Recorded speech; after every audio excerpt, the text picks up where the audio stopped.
La la la la la la la la la. All right, happy hour! Woo! It has been a minute, folks, but welcome in to another Hit Points Not Required holiday edition happy hour or two. There's a lot that's happened in this time, but before we get into some nonsense, probably followed by a little more nonsense, there is a tradition here at the House Tavern. Today, on this holiday, we want to take a moment and show our appreciation for certain heroes, for those individuals hard at work today, like the people at the Waffle House this morning. Shout out to the 5th Street, Georgia Tech location where I got mine capped, chunked, and topped. So unplanned. Or this is real funny. The fine individuals at Sue's Chinese Food. That's Sue with a silent H. And here I got some Mugu Gai Pan, some Egg Foo Young, fantastic stuff. But anyone working today, just belly on up to the HPNR bar and your favorite beverage is on the house. Dun, dun, dun. So funny because I also actually got lunch at Waffle House today. Completely unplanned turn of events. And what? Oh, fuck. I got to put this graphic in there, don't I? And thank you, MJ. Just let us know what you want. We'll pour that drink for you. You can drink it after work. What was your Waffle House order there, Rook? I got a bacon cheeseburger and, of course, hash browns. Yeah. Did you just straight hash browns? No. It was a pretty bad experience, if I might say so. It was a little rough. What were they? Bad hash browns? Was it bad service? Didn't I just hang on. Missing violet.png. Why is it not fucking loading? Why the fuck? Why are we missing Violet? It's local file. Browse. Hello? Hello? Right there. PNGs go in this thing, right? Yeah, for sure. I'm here and MJ is here letting us know that MJ has somehow never in their entire life eaten at a Waffle House. What? We're going to have to fix that. What? Okay? No way. You gotta come to Atlanta, whether it's BomoCon, DragonCon, come for something. We'll play. No way. Take a studio. Maybe we're going to record something, and we're going to go get you a Waffle House experience on the house. No way. I call bullshit. I mean, it's not everyone. It's not letting me add a graphic. I don't know why. It's fucking weird. Technical difficulties persist while we have technical difficulties getting Violet in. The technical difficulties being Violet's not here. I don't understand. This is such a professional production. We're so good. It really is. And, let me try a window capture. Maybe I'll just open it. It's not showing up. The fuck? Hey, look. I just scrolled past McDuckin. McDuckin! We will soldier on with or without Violet, with or without a graphic that says Violet's not here. We will continue on. Oh, man. So a lot has happened since the last time we were hanging out, chatting, and doing stuff. I performed another. We've got that. That's interesting. I performed another wedding at DragonCon. I was the officiant of another wedding that happened in the hotel outside. Hello there. We had a wedding outside my hotel room. In like the hallway. It was a hallway wedding, and there were about maybe 40, 50 people. We filled this hallway, and most of those people even knew the happy couple. It was fun. It was a good time. A con wedding, and a shout out to the We're Not wedding planners who managed to even not only bring some refreshments, including champagne and stuff like that, but had a whole charcuterie board with cheese that lasted for most of the rest of the con, and also a dragon scale wedding cake. I mean, come on, what more can you ask for from a hallway wedding at a con? Evidently a lot. Evidently, we can ask for, how do we place a graphic? No, we can't do it. It's not letting me use anything. I don't know why. Media file, add source, motherfucker. If anyone out there on our listening audience knows how to add a graphic in what the hell are we using? Streamlabs? No, it's okay. So apparently it is adding them now. Is it just in the back and you need to bring it to the front? No, it's not. It's not letting me select the graphic. Like, it's all grayed out. I don't know why. I'm so confused. I really suck at this, don't I? Well, yes, but we knew that already. It's not. It's not letting me select anything. It's not letting me select PNGs. It's not letting me select JPGs. I probably have to open Streamlabs again, is my guess. And that's not going to happen. So, bougie MJ. What a piece of shit. Like, if you haven't ever eaten at a Waffle House, what are you? I mean, is it bougie as shit, or is it like, that's way too fancy for me? I don't eat at high class establishments like the House of the Waffle. Oh, all I can say is I left scarred for life from my experience earlier today. It was not great. Yeah, talk to me about your Waffle House scarring. Did they get it wrong? Was it no, the service was fine. The food was not great, as one could expect from a Waffle House, but it's the city, man. Like, it was rough. I left probably with chlamydia and maybe hepatitis C. And that's just from proximity to people. It was real bad. But let's be fair. You entered with chlamydia and hepatitis C. No. I entered having had antibiotics. No, it was rough, man. Like, it was... And it was busy because it was Christmas Day, and Waffle House is like the only thing open. It was not great. It was not great, and it was also interesting because there was a family of 10 that came in for their Christmas dinner, family Christmas dinner at Waffle House. So that was interesting. It was quite the redneck experience. Yeah, I mean, well, I guess this is different from the difference between the Atlanta Waffle House experience. I mean, maybe, I don't know. Was your experience amazing? I don't want to say it was amazing, but it was fine. It was what I expected at Waffle House. There were people there to greet me. There were people asking what I wanted for my order. They brought my coffee. They brought my order. It was exactly what I ordered. It was all clean. They did not add a side of chlamydia. I mean, I don't know what else I would expect at a Waffle House. I don't know. We also showed up during shift change. So, like, in addition to all the chaos that was going on our side of the fence, like, there was chaos behind the counter as well. It was... I left with anxiety. Let's put it that way. It was rough. I did not. I had a very pleasant experience. There was good music going on the jukebox. It was everybody was happy. Although no one asked me to perform a wedding there. I mean, that would have really been, if I could have just had somebody ask me, hey, can you perform a Waffle House wedding? I mean, I've got, Canadian wedding. I've got con wedding checked off. That would be the I don't even know what a Waffle House wedding is or means. I mean, I think it would mean like you have a stack of waffles for your cake.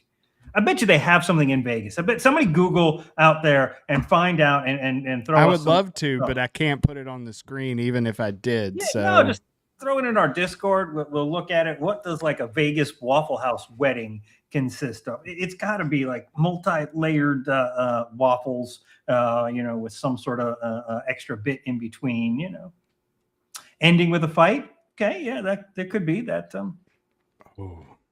Yeah, we didn't have any fights today. Although that would have at least been entertaining as opposed to just scary, the people that were around me. I'm not for those of you that don't know, I've been to one concert in my life and I will never attend another one ever again because Peter, Paul, and Mary, I am not a people person. I do not love being around people that I do not know. And it was close proximity to a whole lot of redneck motherfuckers. That could also be the type of concert you went to, the area of the concert that you went to. Would you like to know the one concert that I went to? Please. It was Alabama. Okay. And it was in the 80s. And I was just a child. And I will never attend another one again. Alabama in the 80s. And you are still, to this day, shocked that there were a bunch of rednecks in attendance. Oh, no. I was talking about Waffle House earlier today. There was a lot of weed. There was a lot of weed at the 80s Alabama concert.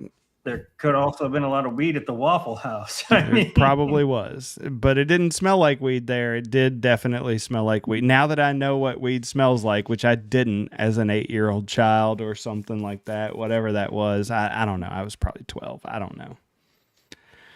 All right. Now that we have gone through Rook scarred as a child by attending an Alabama no contest, concerts ever again. Stuff that happens at a Waffle House, possibly in Vegas, and Rook's inability to put up a graphic that I created that says Violet if she ever shows up. We can maybe put actual Violet on the screen. Let's see if Rook's technical capabilities can do this. Yeah, let me fuck with that for a minute. Well, we know that Violet is here. And I didn't know until you said something because I didn't have that pulled up. That's my job. I am very smooth about doing this whole thing, sir. I am a professional. I am definitely just drunk. But happy hour to those that missed it at the beginning. Welcome in tonight, MJ and other people that are working on the holiday, like those at a Waffle House or a Chinese restaurant, drink on the house. Yes, absolutely. Just to catch you up to speed, Violet, we've got about 8 ounces of tequila in Rook's Red Cup and about 8 ounces of rum and a 12-ounce Coke in the actual Red Cup. The original Red Cup. OG. Red Cup.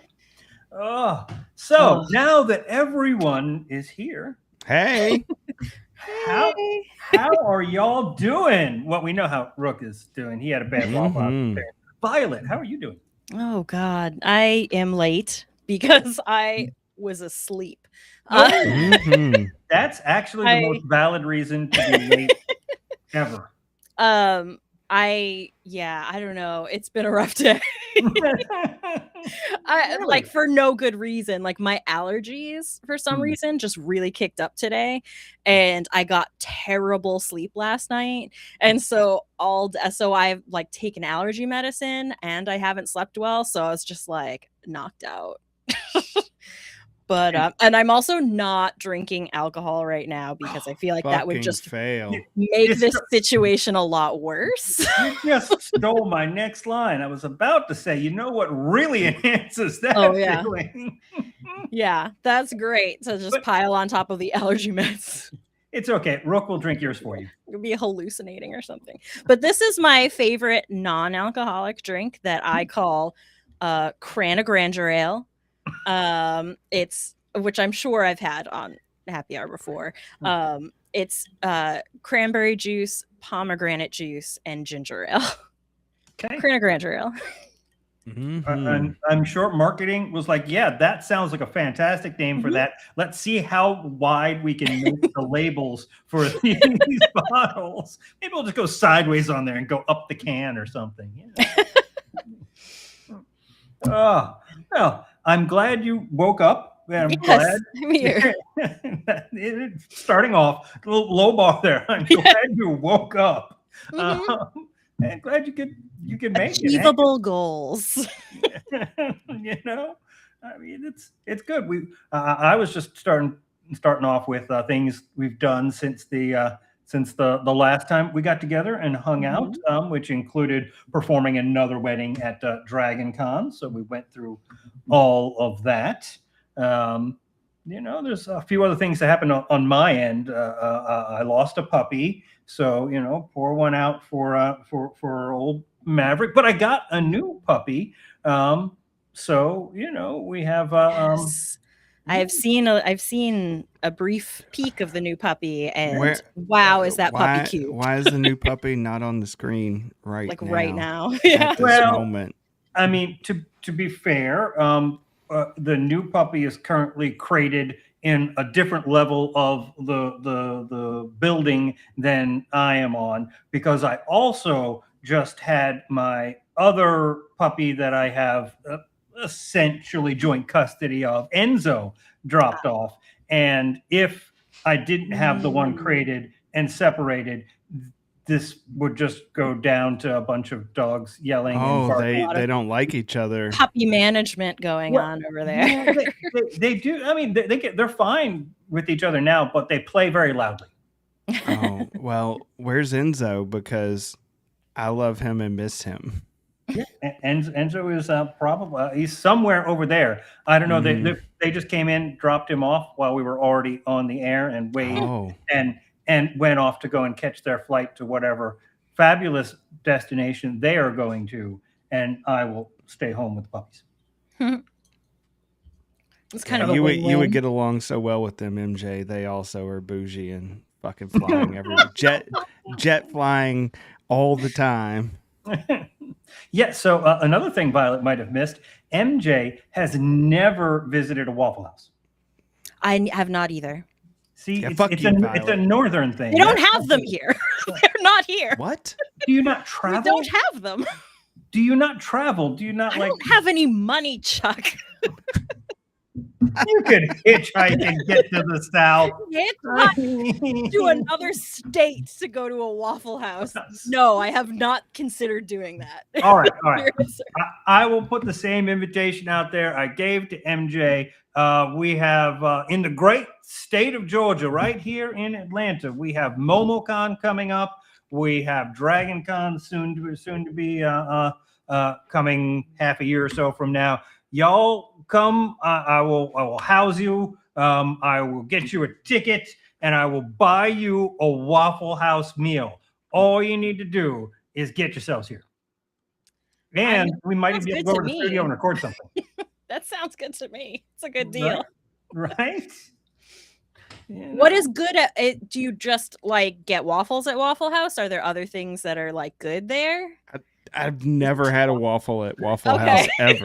I get the waffles all the time. Well, okay. Hold on. For the public at large that is consuming this over the internet, Rook doesn't even do breakfast. Everyone. We had a brunch. Millions of followers watching.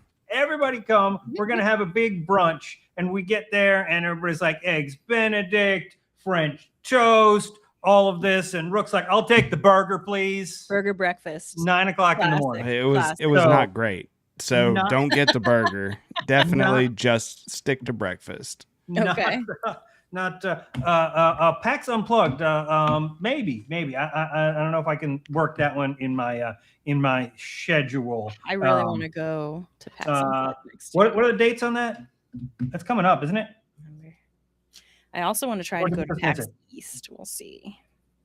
PAX East, I don't think there's a Waffle House in proximity. No, there certainly won't be because it's in the Boston. same 10 minutes, Violet was like, I have no money. I can't travel. Oh, but I might go to PAX. Well, okay, PAX East though is super close to where I live. That's why I go there. I can go like stay at my mom's house. Yeah, they're in Rickshaw Land.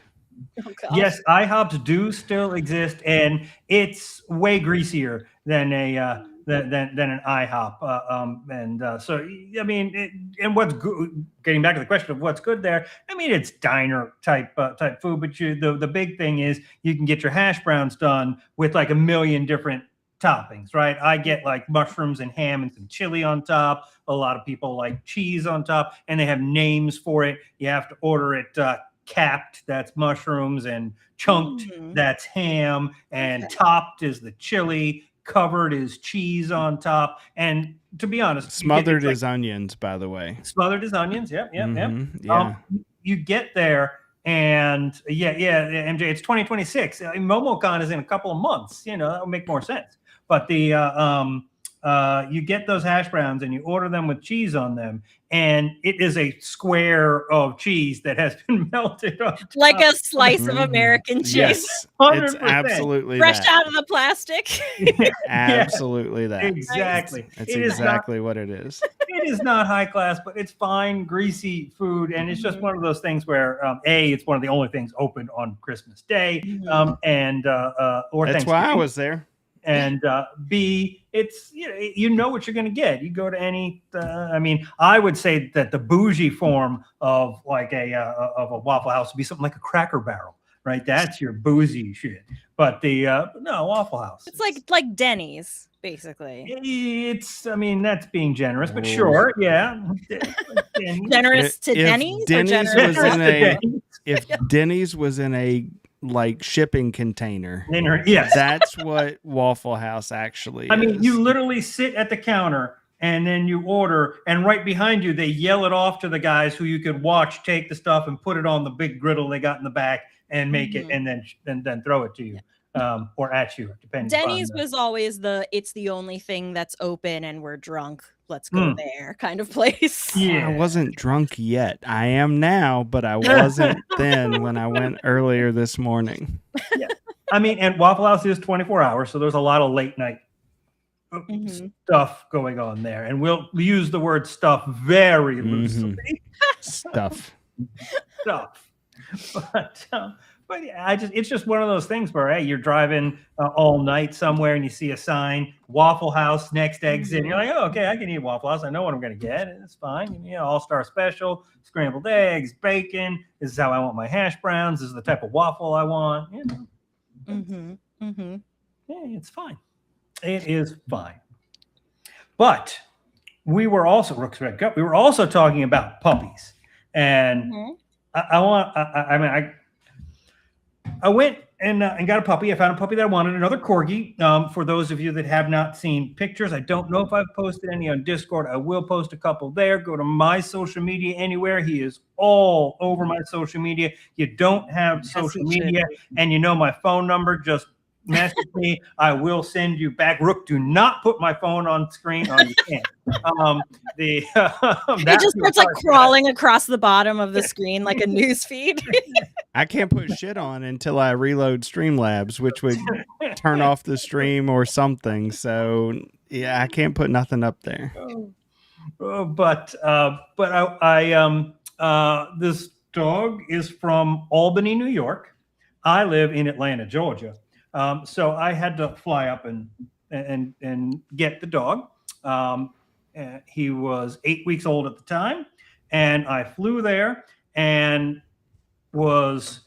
Albany Airport is a small airport. It's just like it's not like a big bustling thing, but you go through there, get there, and I'm waiting outside the airport on the little strip for it, and they arrive. And they show up and they've got this little puppy swaddled in a blanket. And we spend 10, 15 minutes and, figure out whatever paperwork we got to figure out. And I get the puppy and spend like 15 minutes playing with the puppy. And to show what a fucked up world it is, right after that, I shove him in a little duffel bag, throw him through security, throw him under my seat. Now, mind you, I am bougie as fuck, so first class seat, but still threw him under the seat for 2.5 hours and then take him to my house and say, hey, you live here now. How fucked up is that? Right? This is what we do. Separated from the rest of his litter, from his sister, from everything, all gone. You live here now. You should be happy. I think when I saw the puppy, though, it was the day that you brought him home. Indeed. And he was so chill, like unbothered by the whole situation. I mean, just super chill dog. Yes, but thinking back on it, I 100% did kidnap a puppy, and they're like, "Okay, I live here now. This is cool." Puppy's like, no telling what this guy's gonna do. Just be cool. Be cool, honey bunny. It's just a weird thing that we do. 8 weeks old, right? Ripped away from everything they've ever known to fly first class at least. That's all I got for it. And not shoved in the back of the plane with the tailies. It's just still, But he is a fantastic puppy. He is great. And I was walking him, and it was a little challenge at first because we would go out to the sidewalk to walk, as one does in the city, and he had never had a leash or a collar or any of that on him in his life, and I figured that out. We get him taken care of, and we're going, hey, we're just gonna walk a little bit, buddy, and he sits down. I'm like, we're gonna walk, and he's like, can I go back in the house? Go back in the house. What are we doing out here? I don't understand. House. It's, so I would take him and walk a full block down to the end of the block, put him down, and be like, okay, let's walk back. And he would do the whole everything. He would walk home, but he wouldn't leave. And so it has been and relatable. It's been like 10, 12 weeks now, and he's better at it, but there are still a lot of times where he's like just hunked down. And so he's got he does have a collar, but he has a harness, right? So that if I have to pull him to get him pole started, which is often what has to happen, I can actually just pick him up and move him a couple of feet, and his little feet will go like this, and then we'll go again and then do it again, right? And certain stretches of sidewalk are better or better than others, right? I don't know if it's the smell, the fact that he can see people up ahead or something going on, right? And so there's this one stretch that I was walking the other day, and we had to do a lot of the doink, come on, doink, come on, doink, come on. We're walking. You're not in control here, buddy. Little puppy suitcase. Right? And this woman, this lady, comes up to me, very polite, and it's like, so why are you dragging your dog like that? And I thought it was a genuine question.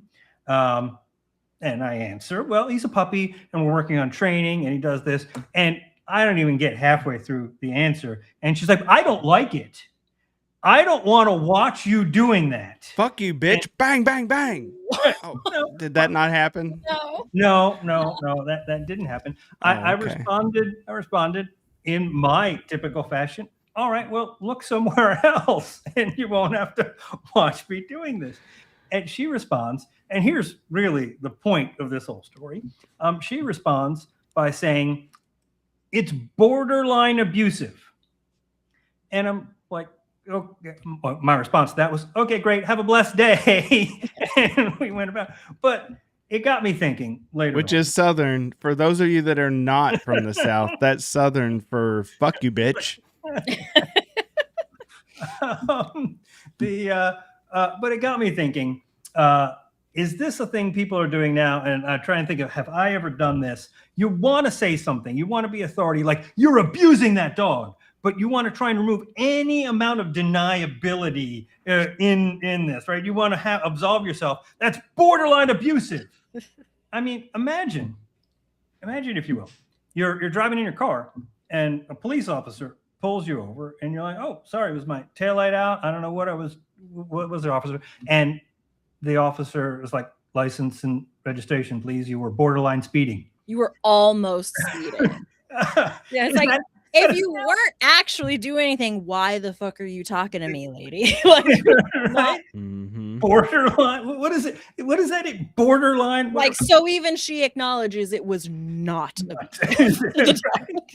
borderline, right? It's just like something we throw in there now just to make it feel like we're saying something, but also give us an out later on. Imagine a doctor at a hospital coming out and you're like, oh, is Johnny okay? I'm sorry, he's borderline dead. I mean, you would not sit there and borderline punch that person in the face, right? That would just be like, what the fuck, dude? You're a professional. Make a statement somewhere. Ugh, people are so ridiculous. Borderline. Oh, man. That got me crazy. I'll take my redneck Waffle House. And nobody ever speaking to me on the road, ever. Oh, man. But yeah, it's all sorts of interesting stuff happen while walking with the dog, with the puppy. This past weekend, this past weekend, I was walking my puppy, and a little context, at the moment I'm in a walking boot. We'll put a pin in that and come back to that story later. But I'm in a walking boot, kind of limping along. Das Boot. If only I could add JPEGs at the moment. No. I absolutely would add Das Boot. Das Boot. But yeah, I'm limping along, trying to give my dog a reasonable walk and allow him to do his business. And I'm walking back. I'm right near a Starbucks, and we're walking back downhill. And there is a gentleman, and I'll use that term loosely, on a scooter. And not like the Lime or Bird, like little pay by the hour scooter, like an actual like Vespa type scooter. It wasn't Vespa. Okay, I don't know if it's Yamaha, but an actual gas powered. Yeah. Scooter, right. He's on the sidewalk outside of this Starbucks. And I'm like, okay, well, we're walking. We'll just walk around him. And maybe he was picking up something or having there, and he's about to go and get on the road. Well, we're walking down the sidewalk, and 10 seconds later, what comes screaming, I don't know, 25 miles an hour down the sidewalk past us, but this person on a scooter. And I'm like, geez, as I'm limping along with a dog, with a puppy yanking me. Okay, fine. Let it go, whatever, dude. And then we get to the crosswalk at the end, and it's a one-way street. It's a one-way street that goes left to right in the direction that I was traveling. And we're about to step into the crosswalk. And what comes the wrong way down the one-way street? But this same person on the scooter, and again, walking boot, about to step into the crosswalk. This thing's coming at me. I'm like, yo. That's borderline murder. Right? Borderline. I'm like, yo, one way. And he's like, mind your own goddamn business. And we start across the street because there was no cars coming in the proper direction of traffic. And he's like, I can see what's going on. I got no street. Mind your own business. I'm like, I just was telling you in case maybe you didn't know it was. And he's like, oh, you want me to get up in your business? I'm like, what are you going to do? Come swing at me? I'm standing there in a walking boot with a puppy on the corner. And he circles around and he gets off his scooter, and he has his thing, and he's going on, help, I'm being accosted, and trying to make a big scene. What? The funniest part about this whole thing, I don't give a crap. I'm like, go ahead, make a scene. What do I care? But the funniest part of this whole thing is he's like, oh, yeah, you want to go viral? You're about to go viral, buddy. And I'm like, streamer, sure. Yeah, please. Yeah. Can I go viral? That'd be great. I've got some things to plug, actually. While we're here, I'm like, dude. Watch me knock this douche over on hit points not required. No, it was not a Razor scooter. I mean, this was like a Yamaha gas-powered, actual, you're supposed to be on the street scooter. Yeah. You need to abide by like the rules of the road. What I took from that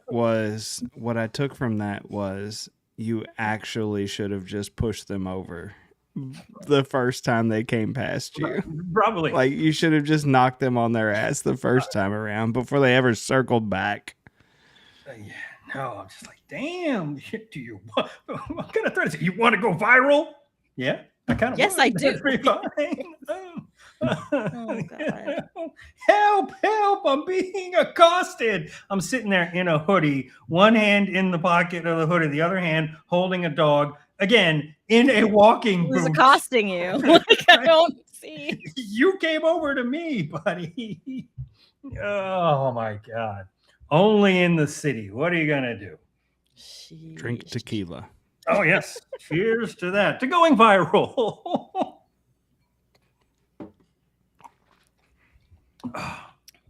But yes, I am currently in a walking boot for the next 3 weeks now. I am a frequent pedestrian, and I was walking to breakfast, and a car ran me over. What? That is exactly the appropriate reaction. That's exactly what happened. Again, did they tell you that you were accosting the car? They did not, and sadly, we did not go viral. But I was walking along, and the car was stopped, basically at a light exiting an apartment complex. And I was like, okay, they got a red light. They're stopped. I have a walk light. I'm going. I get square in front of the car, and the person is looking left at traffic to make a right-hand turn and starts to go before they swing their head around to look if someone is directly in front of their vehicle. Luckily, I made my deck safe. So hand on the hood, right foot and body twisting away. Left foot, unfortunately, still underneath the tire, becoming a speed bump. Jesus. They stopped after. Luckily, they stopped after they passed over the foot and not on the foot. I think that yeah. Yeah, knocked me down. You know, fell down after that, of course. I get back up and like, oh, sorry, didn't see you. No shit, you didn't see me. Yeah, if you had seen, you didn't look. So yes, I am currently in a walking boot and Das Boot. Das Boot. Had tickets to go and see Elf the Musical that Friday. So run over on a Sunday. Got my X-rays and all that. It's just a small crack. It's not bad. I don't need to GoFundMe. We're fine. Their insurance is taking care of it, which is actually kind of funny because one of the first things after I was going to breakfast. Long fucking story. Oh, all my stories are long. Have you not met me? Good. How long have we known? Don't answer that. Any story is long when Chuck tells it. Yeah. Tequila here. Rum and Coke here. Yeah. And free drinks to all of you that are working. Just hit the bar up. I'll cover them. I was heading to get breakfast, not at a Waffle House. And after, luckily, there was a police officer in that parking lot. So we got the paperwork out of the way in like 15 minutes. Done deal, got their insurance, got all that. I walked the rest of the way to get breakfast because I am not dealing with a broken foot without having coffee. That much I will 100% tell you. But while I was sitting there enjoying my coffee, I checked all of my devices. I'm like, oh, okay, watch is good. Phone, didn't break the phone. I'm like, great. Worst case scenario right now, $200 for an X-ray, $40 for a walk, $250. If my phone had been broken, that's like $1,200 for a new phone. It's cheaper in this country to break your foot than your phone. Which is surprising considering it's not that cheap to break your foot. You know, it's not bad. And again, it wasn't a bad, weird compound fracture or anything like that. They're just like, stay in the boot for a month. You'll be fine. I'm like, okay, that's fine. What are you going to do? But yeah, so I got run over by a car, had breakfast, Ubered home. I Ubered home. I did not walk all the way back home. That makes sense. Yeah. And then Elf was coming up. We had tickets for Elf, so I decorated the booth. So if you, I'll post in Discord as well. If you want to see, I made a full Elf themed boot, including such quotes as "You sit on a throne of lies." Right?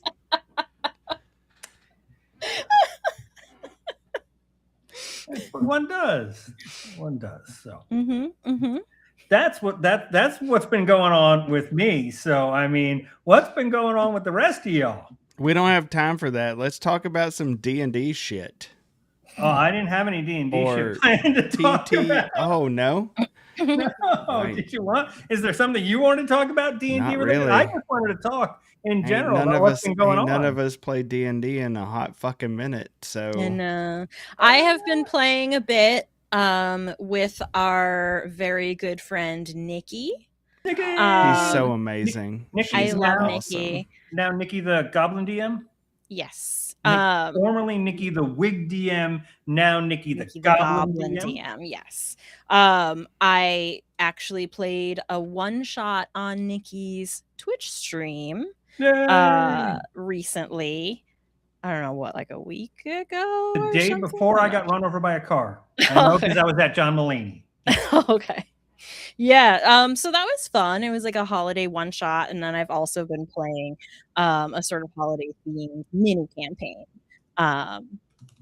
with Nikki, so off stream. So that's been fun. Nikki runs like a lot of romance themed games, which I have not played much of, so it's very different for me, but it's been really fun. Like, it's a good group. Everyone is just kind of like goofing and having fun with it, and so yeah, it's been a good time.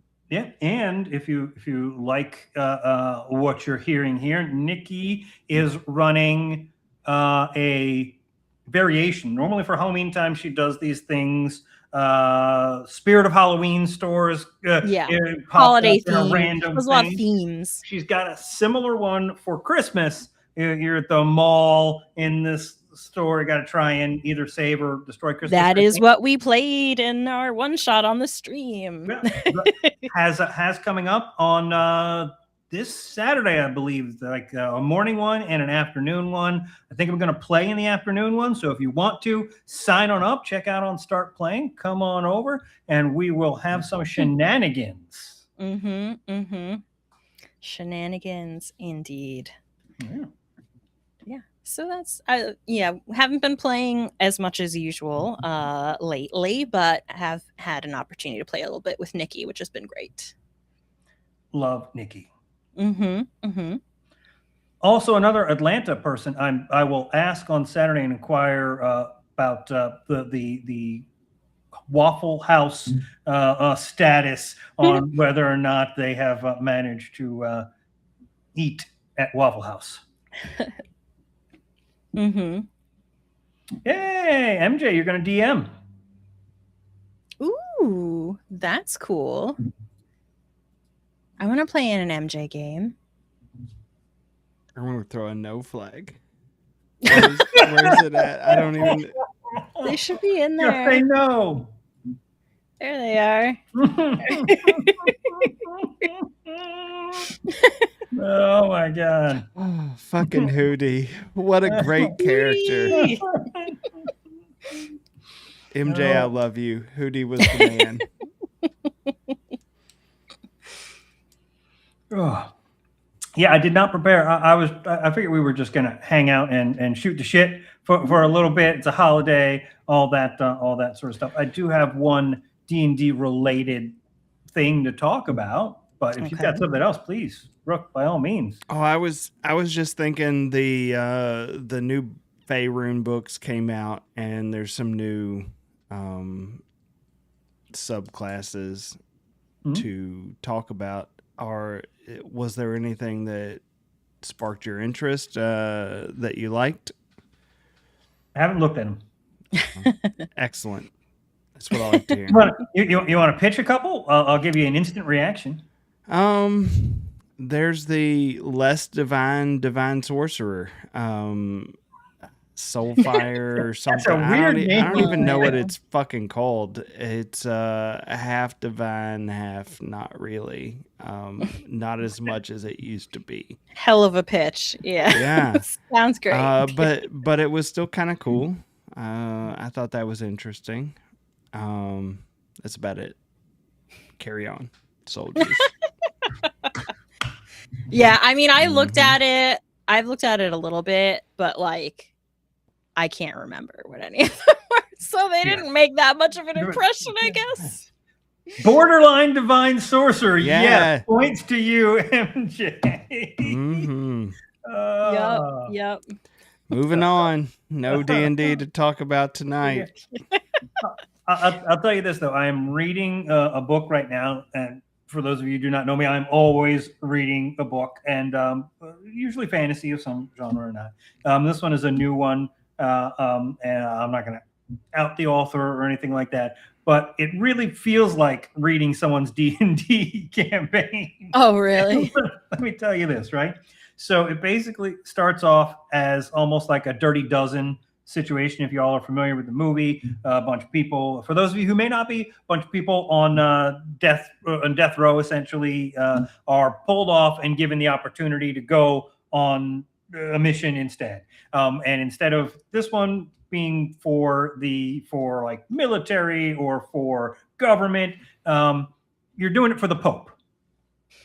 And so in this world, the world building is kind of cool. In this world, you've got the church, and the church as we know it controls a big section. You've got a schism in the church, and there's a different part of the church that has some different precepts over here. And then you've also got Troy still over here, and the witches of Carthage control this section over here, right? So it's based on, but not our actual world, right? So you get these people that are pulled to do this job for the Pope, and the Dirty Dozen : the Crusades is what I'm hearing. Sure, yes, the Dirty Dozen, the Last Crusade, or the Next Crusade, or the Doomed Crusade, whatever, right?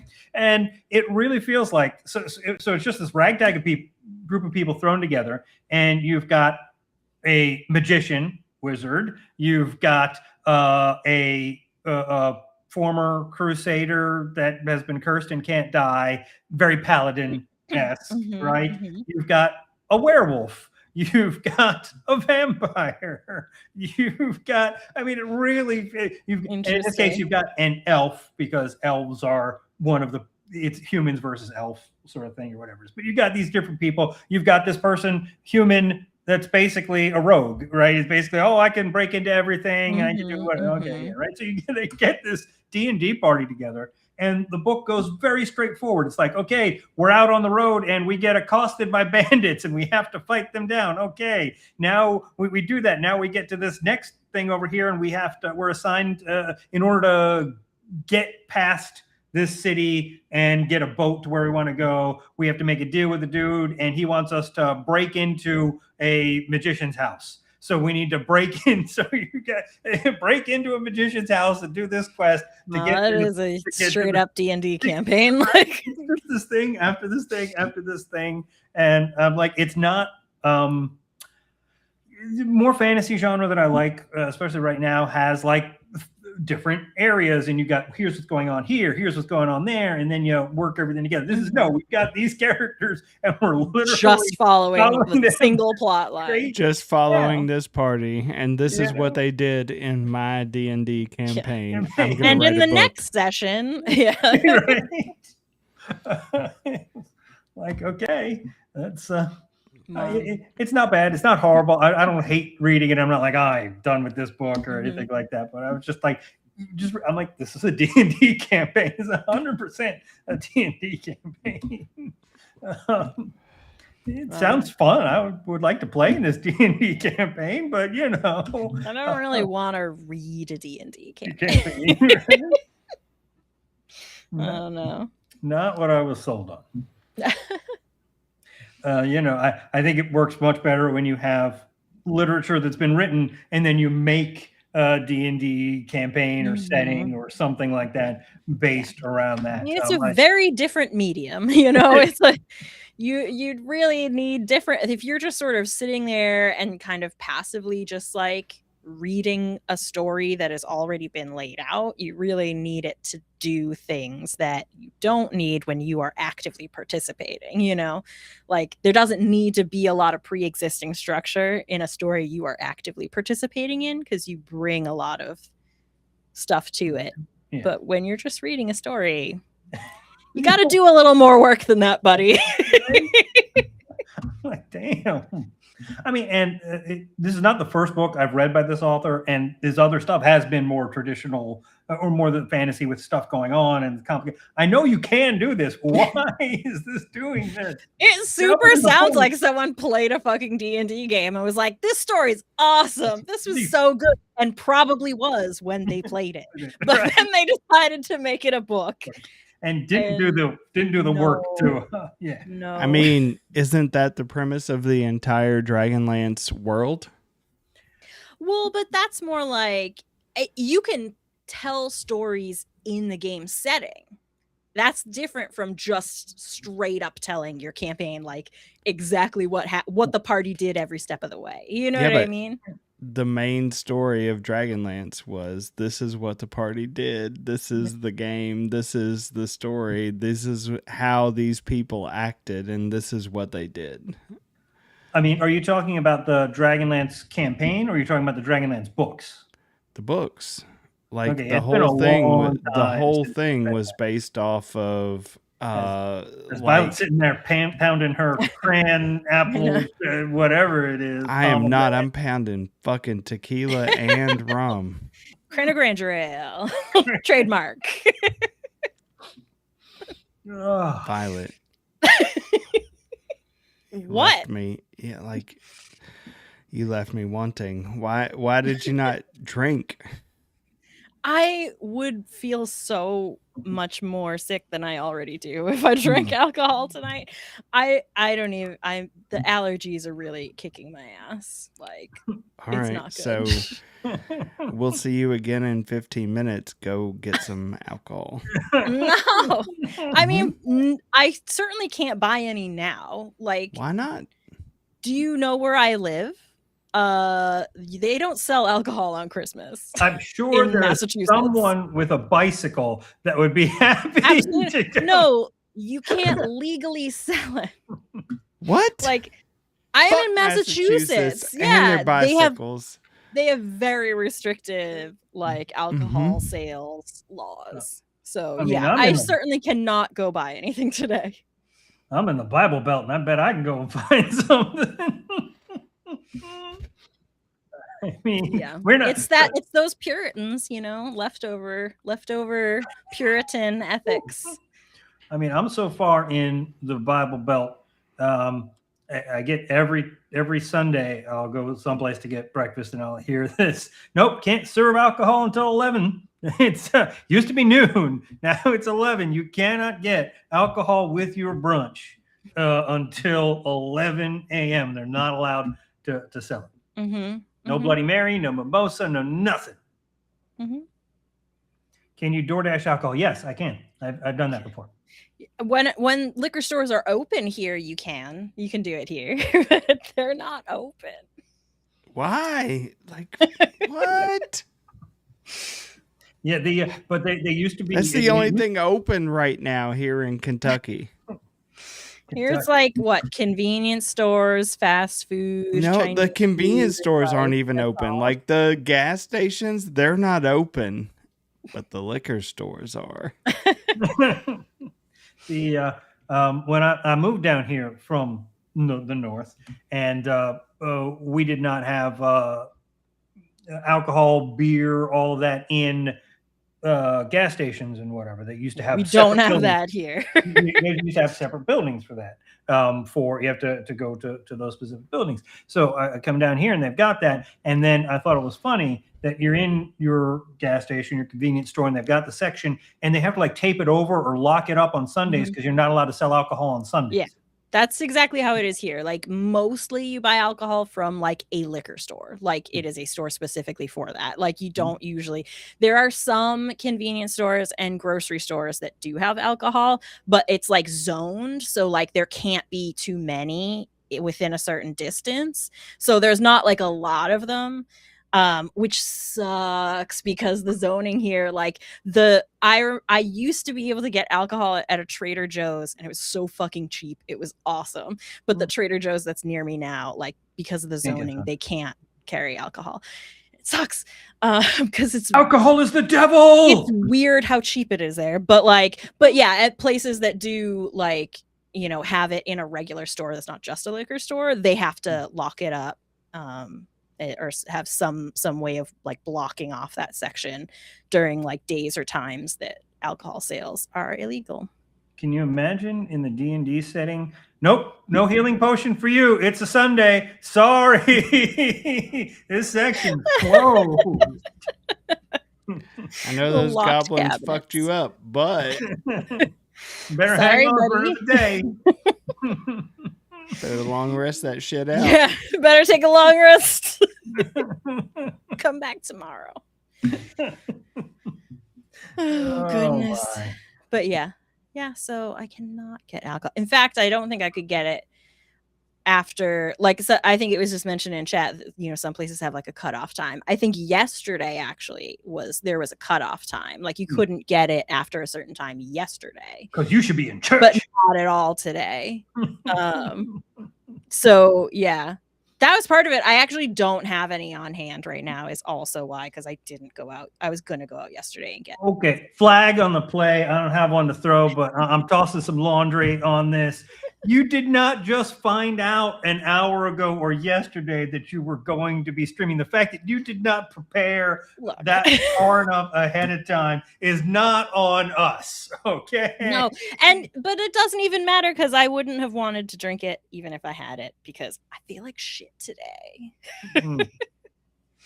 Happens. Yeah, it happens. Yeah. You know. But fortunately, I haven't. This is my big plans for today. Is what we're doing right now. I don't have anything else going on. I might bake cookies after this. That's about it. What? What kind of cookies? Chocolate chip cookies. Oh man, ooh. Yeah, they're the best chocolate chip cookies ever. Yeah. And my mom used to make them every holiday to like bring to family parties and stuff. So it's just like instant like holiday nostalgia to make like these particular cookies. So I'll probably do that after this. Now I want cookies. Let me DoorDash, where? Chinese? I can get fortune cookies. I know I can get fortune cookies. I've got some snickerdoodles upstairs right now. Nice. My mom made fudge and snickerdoodles, and yeah, our Christmas was last night, so let's go get those. Yeah, I cooked a whole dinner last night. Like I made a ham. Which is one of my favorite things to make. I do it in the slow cooker with brown sugar, maple syrup, and pineapple juice. And it's so good. It's so good. The only thing that is as good as that is when I use the leftovers to make a baked mac and cheese with the leftover ham diced up in it. It's so good. It's so good. I can't wait. Baked mac and cheese with like mix-ins, you know, that should be a thing. Like that should be like a food truck. You know what you want. You have a list of ingredients. You can get your mac and cheese, and you know your with mushrooms or ham or whatever you want in there, and they'll mix it in and bake it for you, and then you get your baked thing out there. Put it in like a quick like high heat blast thing that just crusts up the top and it's a good plan. Someone should do that. Somebody should do that, and then let me know where it is. I will come. I don't care if I have to fly somewhere. I'm not afraid to leave my state. I would love to leave my state if I could afford to. All right, everyone, that's our mission. We need to get Violet some sort of income so that she can leave her state just for an hour. Just for an hour. Just fly somewhere and then turn around and fly right back. Yeah, sit there in the airport. Okay, yeah, Seattle, I almost did that. I almost did that once because I had an airline like credit that was going to expire. And I was just like, I can't really go on like a vacation right now, but like the flight is free. So like, what if I just went somewhere and then just like went back? And then take a big shit and then turn around and come back. Take a little selfie and then get back on the plane. Now, here's the thing. If you go to Albany, New York, you can get a puppy and then just turn around and fly right back with a puppy. There are probably other places you can go to. Philly is not way cooler, MJ. Like, I spent a long time there, and it's not cooler. Whoa. Cooler than Baltimore? I've been to Baltimore. Okay. I've been watching a lot of Homicide: Life on the Street lately. And they're both real bad? Is that what you're saying? It's Baltimore, it's... Baltimore and Philly are both real bad. Don't go to either. But I will say, I love on that show when they use for like the random people, like, a witness that they talk to you for 5 seconds. And it's obviously just like an actual local because they have like that thick Baltimore accent. And it's so good. It's the best. You can find puppies in other states. This is true. Pretty much whatever state you want to go to, we can probably range pretty much everywhere. But some of those airports are a lot more difficult to navigate with the puppy and get in and get the puppy and get out. I'm just saying, smaller airports like like an Albany, New York, like Columbus, Ohio, maybe. Just some small airport in the middle of nowhere where you won't get to see any town or city or anything, but maybe like somewhere in Arizona, you can go out there. Whoa, it is dry heat. Thank you for the puppy. Phoenix. Is there another town in Arizona? I don't know. Is there any other actual town in Arizona? I have been to Tempe, Arizona. Oh, so if you go to the airport in Tempe, it's some not fucking airport. It's just one fucking gate. That's all. I can guarantee it because Phoenix is the only town in the whole state of Arizona. Scottsdale. Scottsdale is fucking Phoenix, bro. Like, what are you talking? There ain't no Scottsdale airport. It's fucking Phoenix. What about Tucson? Tucson, that's a good one. Also, one gate. Somebody fact check. I want a fact check, please. You know what's the worst airport I've ever been to? It was Kansas City, Missouri. Oh, yeah? Shit. Like, it's like a bus station. It was the worst. And we were stuck there. I went to like a conference or something with a couple of other people from grad school, and our plane got delayed. So we were there for like we didn't leave until after midnight. We were there for a super long time. There were like 2 food places in the airport, both closed. Like, it was literally like a bus station in every way. It was so awful. It was like one of the most miserable travel experiences I have ever had. Shout out Kansas City, Missouri airport. I almost got stuck once. I think it was the Montreal airport because I was flying back from a wedding. I don't know why there's so many weddings in Canada, but I was flying back from a wedding. And I was connecting in Montreal to come back to Atlanta. And the flight ended up being canceled, and I had to get one in the morning. And so I had to be there basically overnight in the airport. I'm like, okay, that's fine. But it's a separate domestic and international airport, basically, right? The terminals, but they're separate. And you have to leave security from the domestic one, go through security in the international one. And I'm like, oh, well, I might as well do this now and go through so I don't have to do it in the morning. And luckily the guy was like, whoa, no, they're closed. They don't open until like 8 a.m. or something like that. So I could have been stuck in baggage claim overnight, which would have been the worst. At least I had someplace to sit, and there was like a Tim Hortons. It's Canada. Mm-hmm. Tim Hortons. Shout out. Get yourself a donut. Mm-hmm. We're getting a Wawa here. Oh, really? Yeah. I'm excited. Yeah, I haven't seen a Wawa outside of Philly, to be honest. I haven't seen anywhere near this far south. We're getting one here in Shit Bucket, Kentucky. Shit Bucket, Kentucky Wawa. Here's to you. Drink on the house. Oh, yeah. Tequila. Cran, pomegranate, apple juice, empty. Rum. Crane of Grandeur Ale. Yeah, do like me a Wawa. I miss Wawa. When I was in Princeton, I subsisted for 5-6 months on pretty much Wawa alone, because it was about the only thing open and convenient as I was trying to get to and from the office and working like 20-hour shifts. Yeah. There's another chain I've never seen. Really? They don't have it here. No? It's definitely a northern thing. Or a Philly area thing, I want to say. Wawa makes like the best BLT I've ever had. And you can get it fucking 24 hours a day. 2 a.m, you want a BLT, go to Wawa. Fresh deli sandwiches from a convenience store, basically. That sounds great. Nobody cares about deli sandwich. We want a BLT. Well, the deli makes the BLT, sir. No, it's so good. It's so good. And then you add cheese. BLT with cheese. Go to Wawa. Motherfuckers. Go there.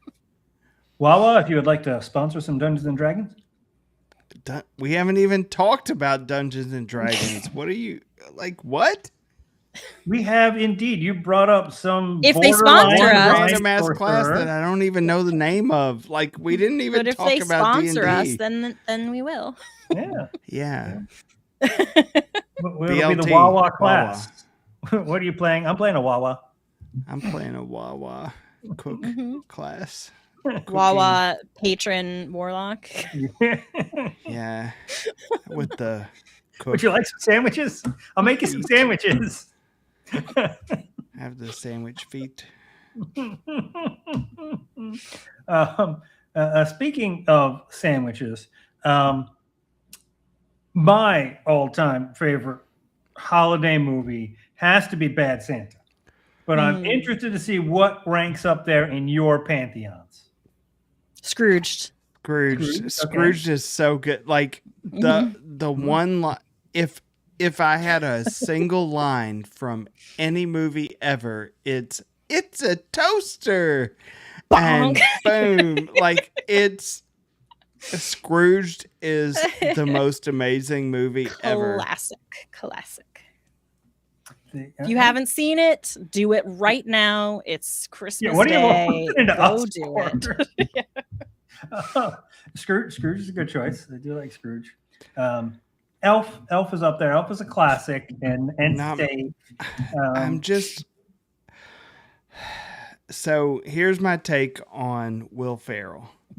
I fucking cannot stand him. Every movie he's ever been in, I fucking hate, except for Talladega Nights. And for whatever reason, like Talladega Nights is the best movie that has ever been made. Like, it's so good. But Elf? Nah, not a fan. Care to weigh in, Violet? Elf? No Elf? I feel fairly neutrally about Elf. Mm-hmm. If I'm in, a holiday mood and it's on, I will certainly watch it, but I will not go out of my way to watch it. It's not in my playlist, Mm-hmm. Fair. What else would be in that holiday playlist then? Well, in a little less comedy and more sincere kind of way, Muppet Christmas Carol. Okay. Well, it's pretty good. Top tier. I also like Christmas in Connecticut. Old classic. Classic. Mm-hmm. I'm more of a White Christmas guy. I do like White Christmas is such a good fucking classic. Like holy shit. White Christmas is maybe the best movie ever written. Like so fucking good. I feel like I don't even think you actually believe that. No. You're just doing drunk enthusiasm right now. No, like White Christmas is so that good. Should be a feat. Drunk enthusiasm. But no, I mean, I can't go, the holiday season, can't go through Christmas or whatever without watching, Bing and Danny Kaye cross-dressing in Sisters. I mean, it's just, It's White Christmas is so good on every level. I feel like I've had this conversation. Movie. I feel like I've had this conversation with Rook before, but it's a great movie. Every single year, the first time it for real snows here, I always get the song Snow from White Christmas stuck in my head when they're on the train. And they're every single time, always. Classic. Yeah. Yeah, no, so good. It is. It's really well done. Really feel good. We'll follow the old man wherever he wants to go. Yep. It's just the whole premise is just great, right? Like these ex-soldiers that just want to do right by the guy that used to lead them. It's so fantastic. And it's not like, hey, we're talking and suddenly break out into song. It's like we're a music performers. They're practicing. It's not weird. Well, there are some times where they just it's a song. They do it a little bit, but the snow one, for example, or like when they're making sandwiches late at night, making a midnight snack, and they sing a little song about the sandwiches. I'd rather fall asleep counting my blessings than counting sheep. Yes. But they do that as performers. This is what you do, right? If you're a singer, and you could easily end up doing those sort of things versus just like the whole town suddenly not stops just random doing. People, doing it. Yeah, it's good. It's a good premise for a musical. Yeah. But that's about my holiday spirit list too. I don't go. There's not like 25 movies I gotta watch or things we gotta do and sing or whatever. The OG Miracle on 34th Street, also a great movie. Like it's a really good Christmas movie, right? Like it's not I'll do bad. Miracle on 34th Street, Christmas in Connecticut, It's a Wonderful Life, White Christmas. Like a bunch of those will be on my list. Also just sort of like classic shorter things like The Grinch, Charlie Brown Christmas, Mickey's Christmas Carol. I have a lot of those shorter ones in a playlist. Sometimes I'll just have it on in the background for vibes. I always have like media playlists like that. Well, I mean, that's sort of what playlists are for. What kind of mood are you in? All right. I also would usually put together a playlist of Christmas episodes of TV shows. And I'll just watch all the Christmas episodes of like Bob's Burgers or something like that. So MJ, or American Dad has a lot of Christmas episodes. So MJ, this is basically it. These are the movies that we would recommend you watch. I would start with Bad Santa, but that's just me. If you don't get anywhere else, it's Bad Santa. You won't shit right for a month.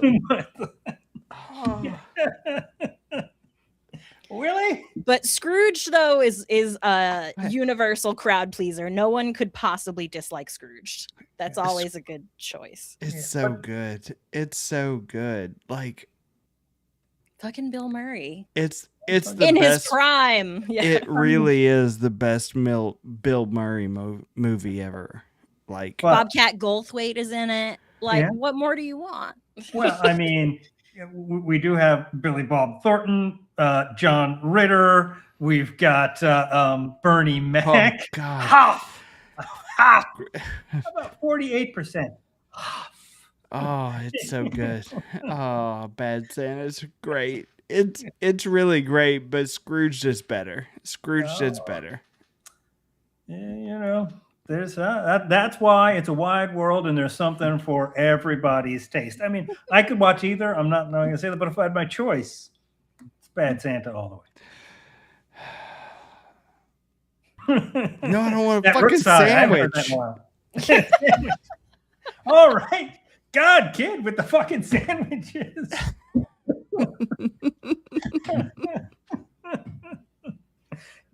Oh, Mrs. Santa's sister. The kid is the best part of Bad Santa. Like, Billy Bob is great, but the kid is the best part of Bad Santa.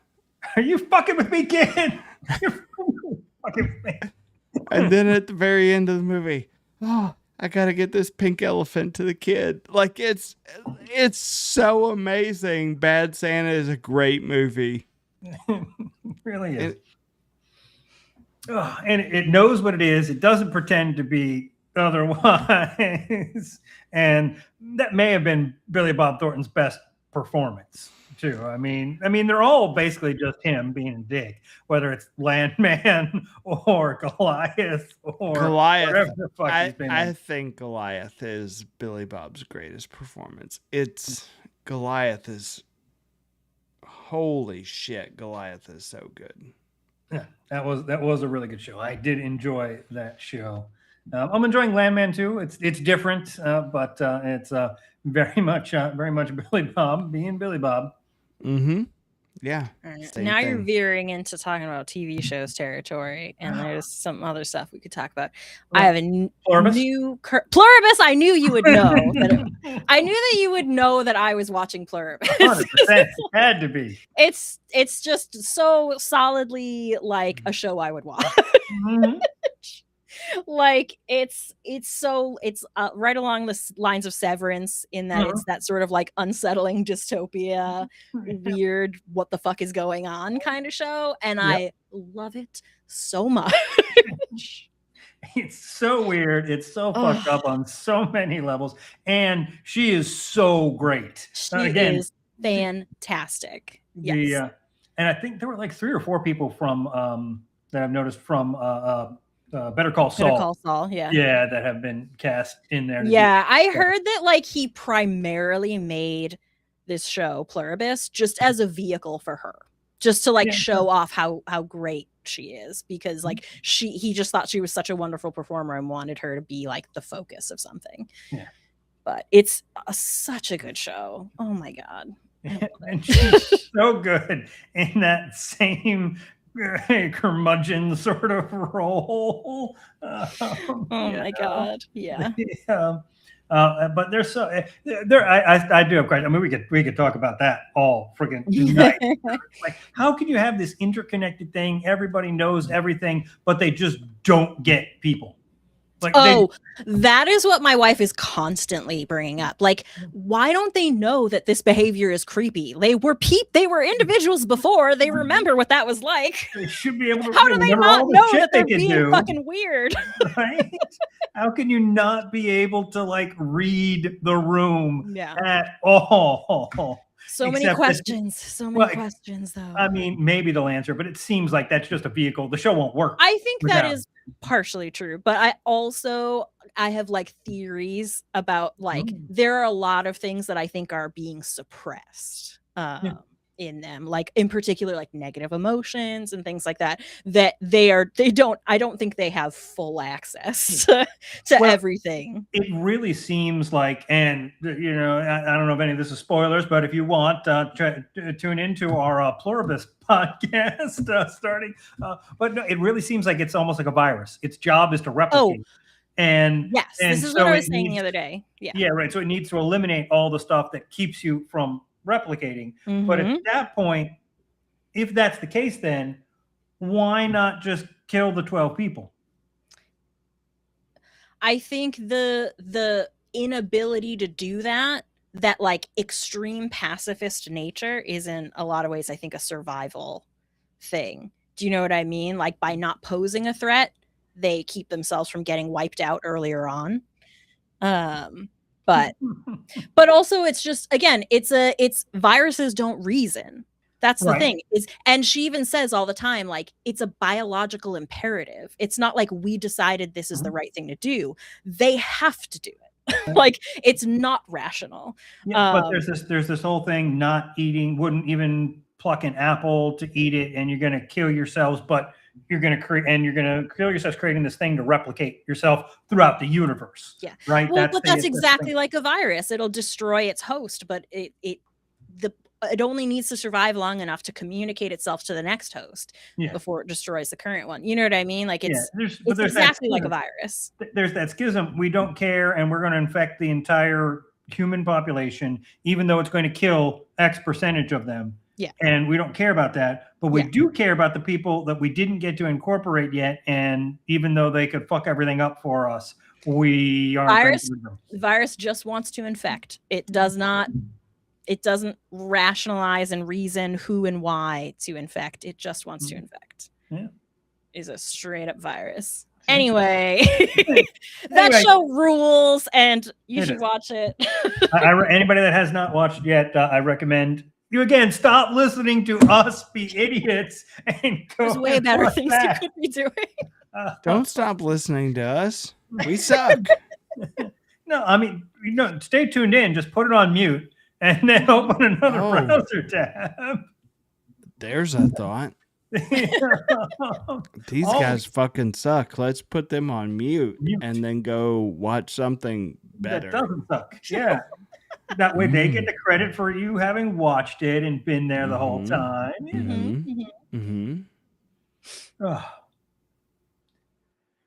So Rook anyway. is now gonna put us on mute and open up some other. I was just thinking about that, actually. Of course you were. That sounds like a lot of work for Rook, though. That does. All right. I couldn't even get a JPEG up on the stream, so there's that. So veering away from the pluribus, the TV show talk, and all that.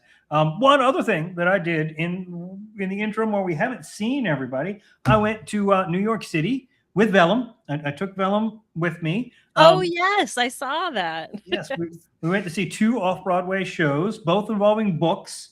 One about sex in banned books and everything. Wait, what? Sex? Brooke just tuned back in. Sex and what? Banned books.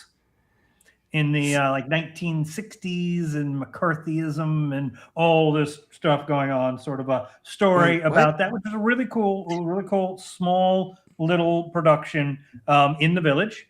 But then I was really there to see Tartuffe. That's a French play by Molière, Rook.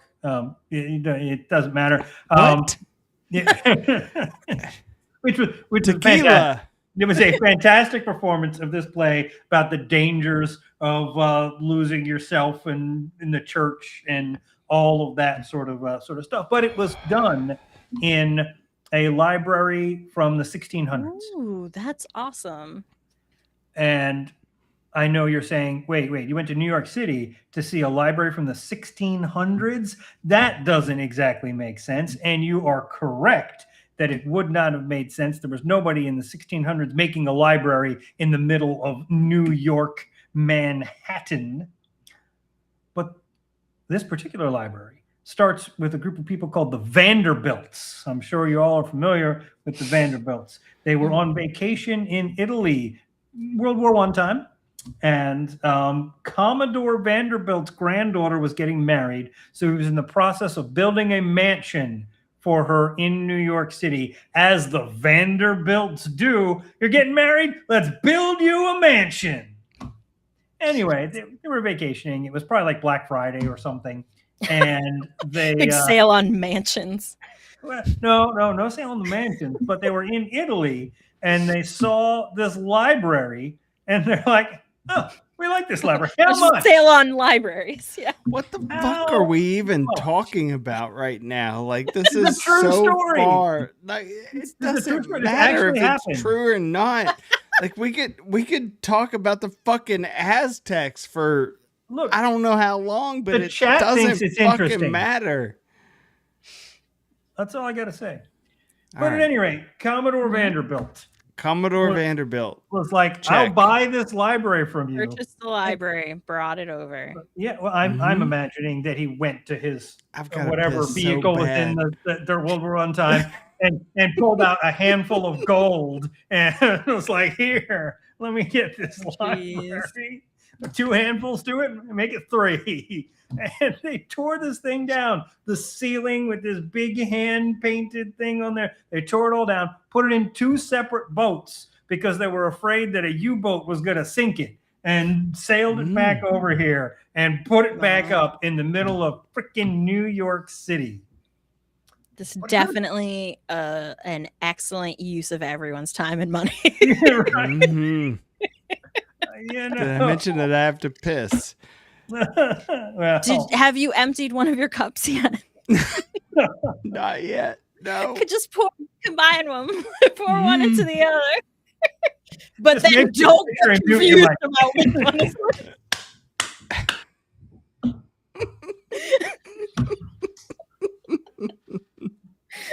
Yes, folks, this is the high quality entertainment that you come here. No, they didn't try and recreate it. They just literally bought it, ripped it all down, shipped it, and put it all back together exactly as it was in the middle of this mansion that's now a church, and this particular library still intact over there. I mean, sometimes museums will do that for like historical like landmarks or things like that. They'll deconstruct it, ship it to the museum, and then reconstruct it on museum grounds and stuff. But this was just like a wedding present. This was just like a dude that was like, hey, I like it, I'll buy it. But the show was fantastic because they put out 100 chairs. It's literally in this little library. They put out 100 little. They put out 100 chairs, and it was maximum 100 people, and the cast was like interacting with you. Andre DeShields was playing Tartuffe. If any of you are familiar with Broadway, Andre is a very well-known Tony Award-winning actor and singer, now in his 80s. And he was running all over the place, doing all the stuff, sitting in people's laps. It was a very fun, interactive show. And they did this for charity. They were raising money for a charity there, and they may open up this a library. Why not? Because we're talking about our lives and things that we want to do. That's why we talk about this, Rook. I'm sorry if this is not as interesting as the sex show. We can get back to talking about the sex show if you want. Sex show? What are you talking about? That one was actually kind of cool, though. This is the banned books one, because they did it interactive. So they had at the start of it, you got to wander around and look at all these exhibits that they had, including like a typewriter with a prompt there, and you got to type and answer the prompt in the typewriter, and then they used whatever you wrote at various points in the show, and there were a bunch of things like that. So it was very immersive, very interactive, which was cool, and all that. Not as cool as Andre DeShields sitting in your lap, but it was in a library built in the 1600s. But it was still fun. The sex show was called Banned Books in Greenwich Village. I believe that's still running. Tartuffe was the show in the library, and that was a very limited run, and that has finished. Although, if you really are interested in Tartuffe in general in the show, Matthew Broderick is also doing a version of Tartuffe that will be on stage soon. Nice. And if anybody else wants theater recommendations for New York City, I'll be very happy to tell you what to go. And you're not even in New York City. It's so what fucked not up. To go to. This whole sequence is fucked up. I was in New York City with Vellum. You remember Vellum? Vellum he's a paper fucking nothing. Wow. Paper nothing. Shots fired. Remember what he did to McDuck, sir. It's true. Oh goodness. Oh, Goodness. Yeah, so that's kind of a little snippet of what I've been up to. I don't know if Rook, you have anything you would like to bring to the discussion? No, I've just been working. Also, he has to pee. I'm not sure if you knew. I think pee. he did. Did you not see that look on his face? Have any of y'all heard? I may or may not have to pee right now. I gotta pee real fucking bad. I mean, all right. If somebody did post that Tartuffe was an unmitigated disaster, they're allowed to have opinions. I think it was borderline amazing. So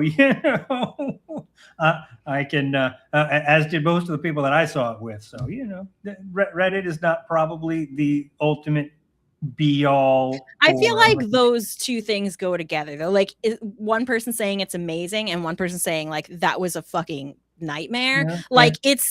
That makes more sense to me than like someone's being like, it was whatever. Like, you know what I mean? Like obviously it was something interesting. And it's just a question of whether you like that or not. Like they clearly did something. I also saw it on closing night. Might have been a different story opening night. So who knows? It was like I said, it was a really great show. The cast had a lot of chemistry. They had a lot of fun, and being right in the action is fun when you're in some a setting that intimate. It does make it fun, but it's all good. There was a couple of off-Broadway things that were fun.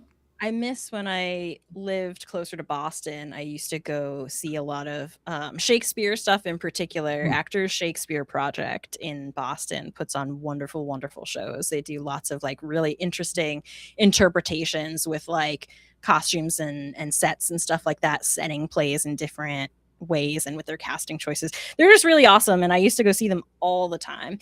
I remember one year on my birthday they were doing Hamlet in like this really old beautiful church, and that was just like a fantastic experience, and it's just making me miss living near Boston. I can just see a Shakespearean actor up on the pulpit in the in front of the stained glass of this church going, "Why? What an ass am I?"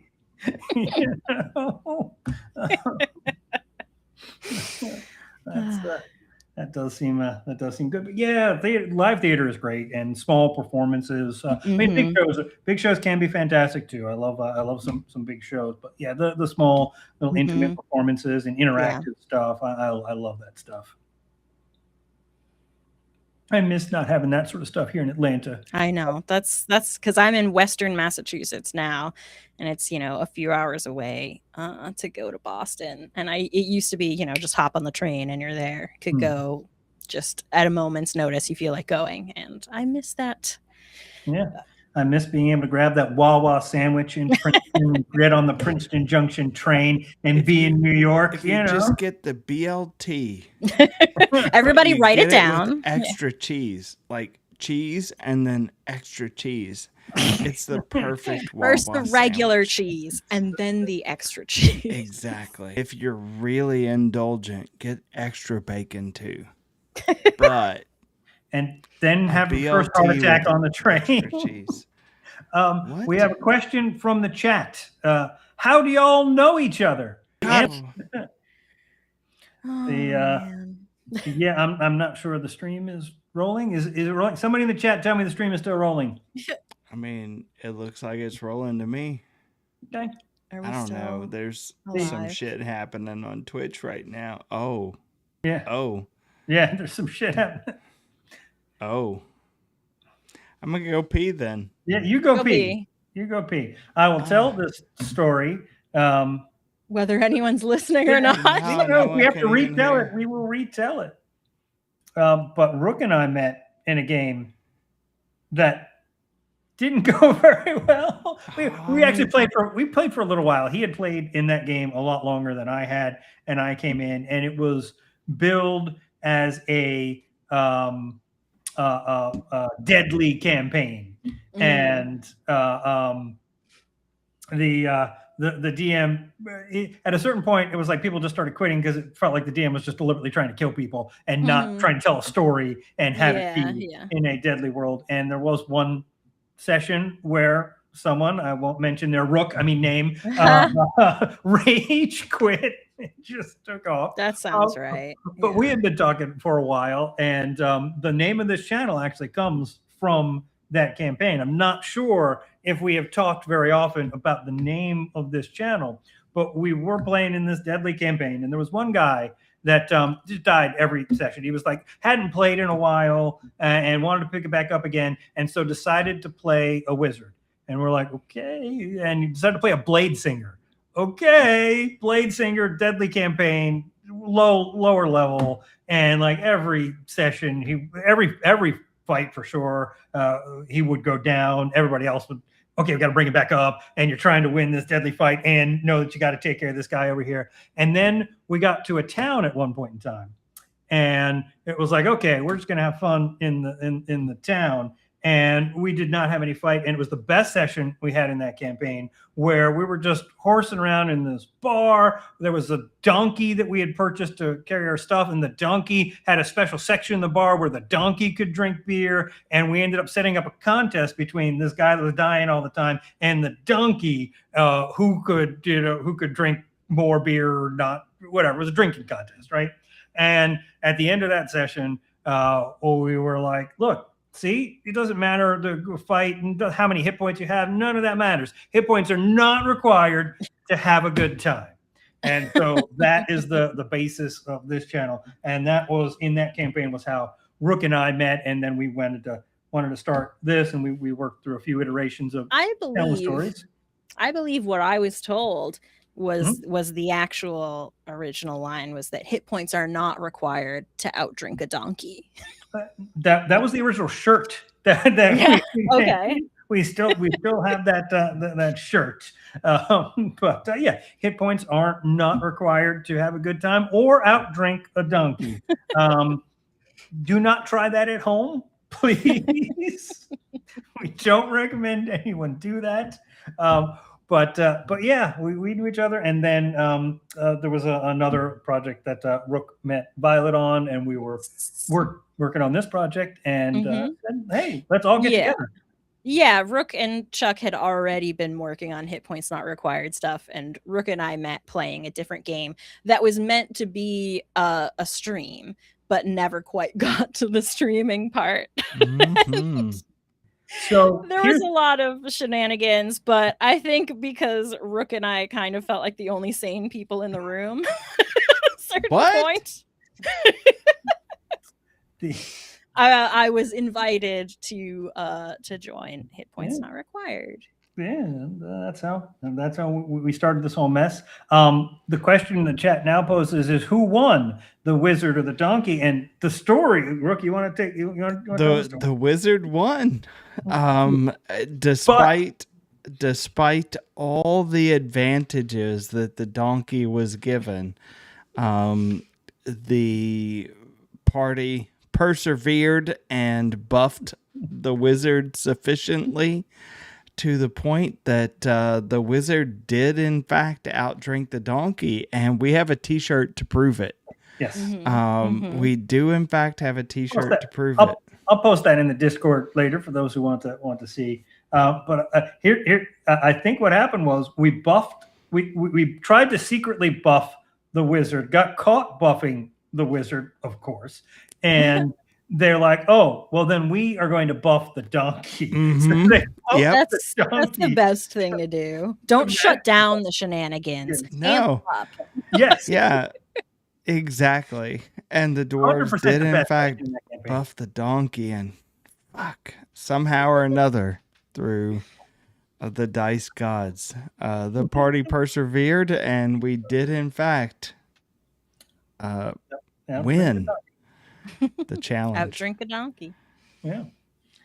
But by far, and again, Rook, you played with that DM longer than I did, but definitely the best session that I was involved in that game. I don't know if you. It was pretty good. Like that couple of sessions where we were just in town and shenanigan, like role playing. Yeah, like same thing. Well, I mean, no, literally role playing and not having like a super long, intricate combat that is stacked against you because all of the enemies get extra reactions and all this other stuff to make it deadly, right? It was just, you understood where he was going, but the execution of it was not fantastic. He had a great world. The DM had a great world and a lot going on in that world, but you were constantly up against the odds and et cetera, and this donkey drinking, like just shopping episode of the game was a fantastic moment that put Chuck and I in each other's orbits like forever, and that's great. And by that same token, Violet and I, we were involved in another stream which didn't take off the ground, but put each other in our own orbits. And our characters were very like, we decided, like, we were talking beforehand, and our characters sort of joined the group together. Like the group came together in clusters, you know? So we had talked about like, okay, our characters have already been traveling a little bit. We know each other a little bit. So we tended to RP together more during playing and really enjoyed it. So I think that was kind of how that kicked off. And yeah, just that's it. And it all works here now. And we have some of the stuff that we've done on this channel to show for it. And maybe there'll be some new things brewing soon. Just stay tuned. We will tell some stories, outdrink some donkeys, do some... outdrink somebody today, I think. I don't know. I did have to pee, though. No, well, I'm glad you've done it now. I think what works with this dynamic and the people like MJ that we bring into the channel is the overlap of predominantly wanting to role play with different amounts of other things that we want to bring and try and tell a story and be able to keep an eye on the story and not just shenanigans for shenanigans' sake, right? There's that balance in there. Yeah, we enjoy the game, but also really like, you know, cool characters and interesting stories and, you know, seeing what people come up with and that sort of thing. Yeah. I don't know how much longer Rook can go here. I'm just willing to stretch it out. Matter of fact, I got one more story, one more thing to complain about. And one more story, so we've got about another half hour. I got all night. I don't have to pee ever. Oh man. Nope, that's not true. I'm peeing right now. No, all right. And I'll put this in D&D terms, but there's something else that has not borderline upset me, but has come to actually tick me off recently. And again, we'll put this in D&D terms. I'm shopping to buy something online, but something that has to get created. Think maybe like a token or a character, like a mini that you want to get printed, and you've got, say you've got the 3D file already. You send it and you're talking to somebody, hey, I want to get this printed. Here's another video of the style and how it was printed and how it was done. I'm not peeing on my shirt. No, I'm sorry. That's not going to happen. Not at this stage of my life, at any rate. But imagine, so you've got this, and you're like, "Hey, I want this printed. Here's what I got. I want it printed. Maybe it's a couple of pieces. You got to assemble it together. Here's the project. Here's a video, sort of how I want it done. I want it painted like this. Blah blah blah." You send it off to somebody that does that, And they're like, okay, I'm watching the video. I got a couple of questions. You go back 3 or 4 questions. You're now like 10 questions in. You've got a good concept of what needs to get done. And then they're like, okay, so what's your budget for this? I'm like, don't sit there and try and figure out exactly how much you can take $1 off of and tell me that it's going to cost this much. I mean, or there's another possibility. I mean, that's where my mind immediately goes. But maybe it's something like, oh, this is expensive. I'm going to have to get these paints. I'm going to have to do this. It's going to be, they're not going to want to pay this much money. Then just ask me, hey, it's going to be roughly this. If you don't want to take all the time and price it, itemize and price it out and tell me how much it's going to be ballpark X price. Are you going to be yes or no? Fine. But how much is your budget? I get asked this on like every project that I try and do with like a freelancer. And I hate that question. Don't ask me what my budget is. I'm looking at getting a tattoo, and on the form to fill out, what's your budget for this tattoo? No, why am I going to tell you what my budget is? You tell me what it's going to cost. And hey, if we get halfway done this arm sleeve tattoo, and it looks like it's going to cost more, talk about it. We're humans. Hey, yeah, sure, it costs a little extra money, but don't ask me how much I have up front and then before you work out the price. I feel like it's supposedly just sort of like a more, I don't know, delicate way of talking about pricing in a way like that's not, or it's just a way of not wanting to turn away a customer. You know what I mean? Be like, okay, I'll figure out something I can do for whatever it is you can pay. Like, but that doesn't, if you are very particular about what you want, then that doesn't make sense. Right? Then it's going to cost what it's going to cost. Yeah. Hey, I mean, like I said, at least if you're worried that me as the person purchasing it, so you obviously don't know me at all, but you're worried that I'm going to be like, ooh, sticker shock. Oh, I don't want to pay that much for it. Then, hey, are you going to want to pay $500 for this thing? And you don't want to take the hour that it's going to be to look up and price everything out and figure out an exact price. You ballpark it and then get the feel out of it. It's not that. It's, I don't know exactly how much I can possibly get for this thing, so I'm going to ask what you're willing to pay for it, and that's where I'm going to set my price off of. I hate that. Just if you're going to be the expert that can actually produce whatever it is, and like I said, I've had 5 different projects in the last week. All have this same thing, whether one of them is a tattoo. It's like, no, if you don't, I don't understand that for a tattoo. That is nonsense to me. Like, because tattoos are usually pretty particular about, like, if you have a certain, because you're not going to compromise like the size or the, you know what I mean? Like, it's like there's the size and the placement and the complexity of it, and that's going to cost what that's going to cost. Period. Like, it's. I don't know. Which is some estimate of how many hours it's going to take, because that's what it's about. I mean, it's not about the ink cost. Yeah. It's like, hey, and this is going to cost this, and you don't want to hours, and like the skill required if it's a particularly complex design or something like that. There's that factor, but like, yeah. It should be a pretty clear-cut thing. Yeah, can I shittily draw on your skin for you permanently? No. Tell me what it's gonna cost. This is what I'm looking for. What does that cost? I don't. I mean, they could give you a ballpark. That's fine if they're like, it'll be between this and this, like depending on certain factors. So then you plan for that. That's cool. But like, yeah, I don't understand that for a tattoo. I mean, I don't understand that for pretty much anything. Like, you go car shopping and they have prices on them already. It's not, well, how much what's your budget for a car? I mean, people definitely ask that when you go to buy a car, right? Like, I mean, because the point is they want to make a sale.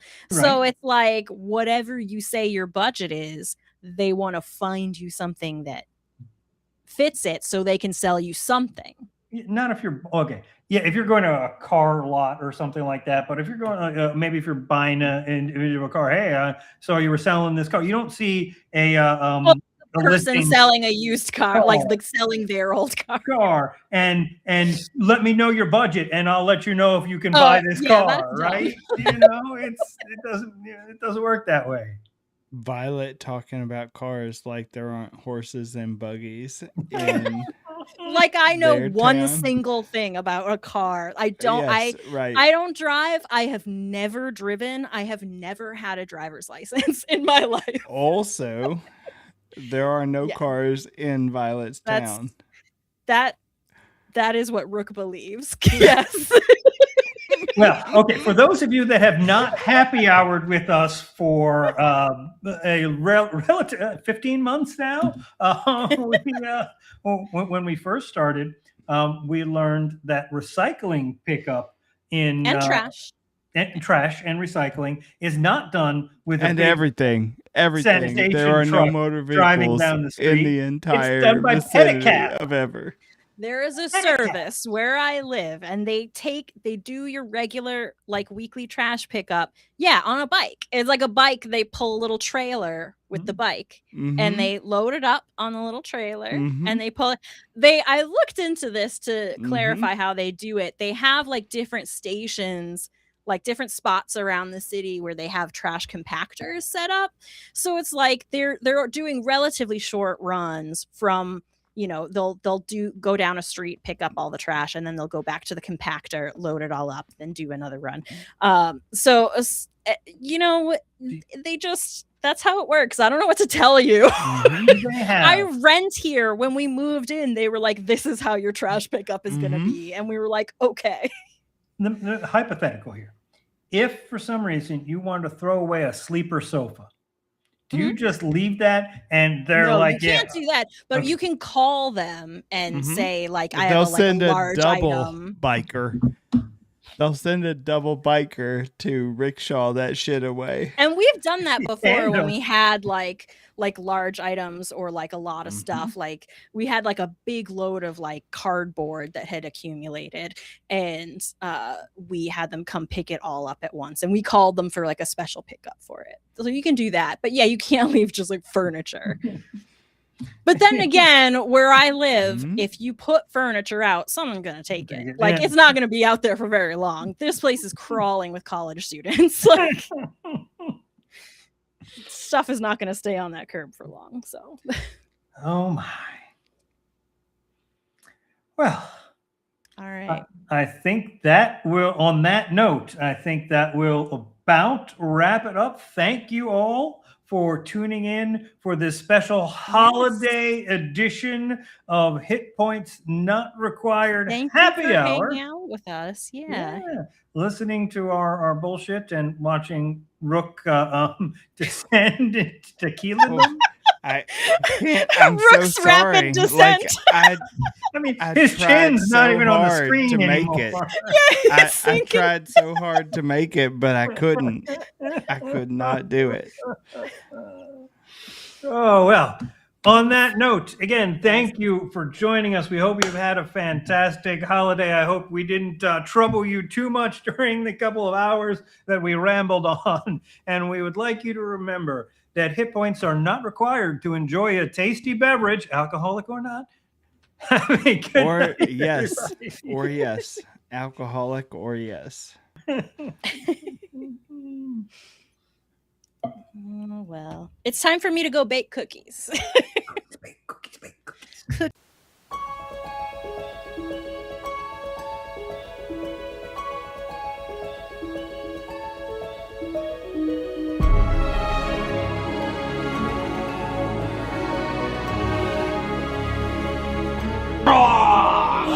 Holy enormous purple worm-like creature.